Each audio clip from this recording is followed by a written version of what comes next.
ada lagi yang lebih luar biasa. Kalau kita nanti ingin lebih hebat lagi dapat manfaatnya, Pak, jadilah guru Quran. Wah, saya bukan Ustaz, nggak penting, di sini nggak perlu ada yang namanya itu gelar Ustaz atau Ustazah. Kan sudah diajari Al-Fatihah, sudah benar Al-Fatihah sudah. Maka Nabi mengajarkan balighu anni walau ayatan. Sampaikan yang kamu sudah dapat satu ayat ini kepada yang lain. Dengan demikian, kalau kita ikuti ini, sebenarnya hadis Nabi ini nggak kekurangan guru kita, karena guru itu kita sendiri. Cuma kita mengajarkannya apa yang sudah kita dapatkan dari guru kita. Tidak boleh lebih. Kita belajar apa dia? Kita ngajar Al-Baqarah, itu salah. Belum belajar tentang fisika Newton, kita belajar baru kinematika.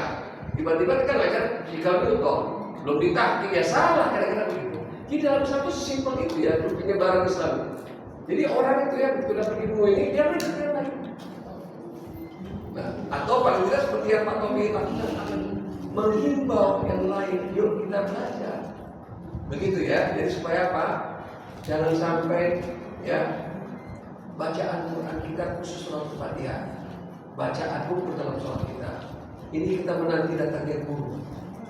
Yang sampai sekarang kalau kita lihat dari statistik itu, satu guru menangani 100.000 orang. Emangnya bisa? Seumur hidup guru ini akan pernah selesai. Kalau mengajarkan guru formal ya, yang lulus dari pesantren tahfiz, nggak ada. Saya punya murid pesantren tahfiz, belum lulusnya diambil orang. Apalagi suaranya bagus, jadi imam langsung di sana.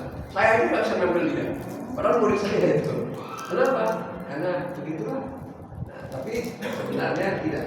Kita semuanya kelak, insya Allah jadi guru. Nah, kenapa saya katakan syarat saya sampai di sana?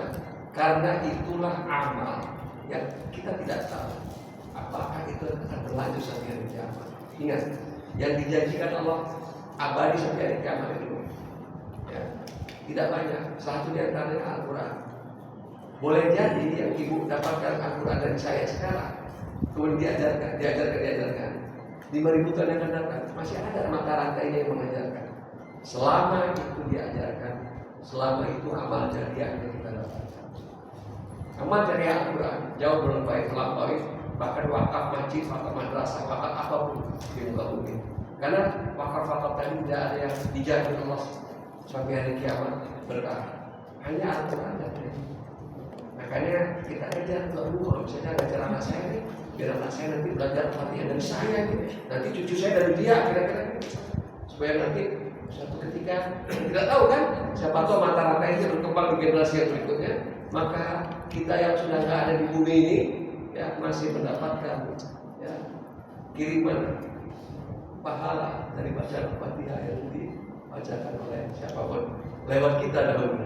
Begitu saya kira ya cukup, mudah-mudahan kita bisa apa. Kalau ada pertanyaan sedikit lagi.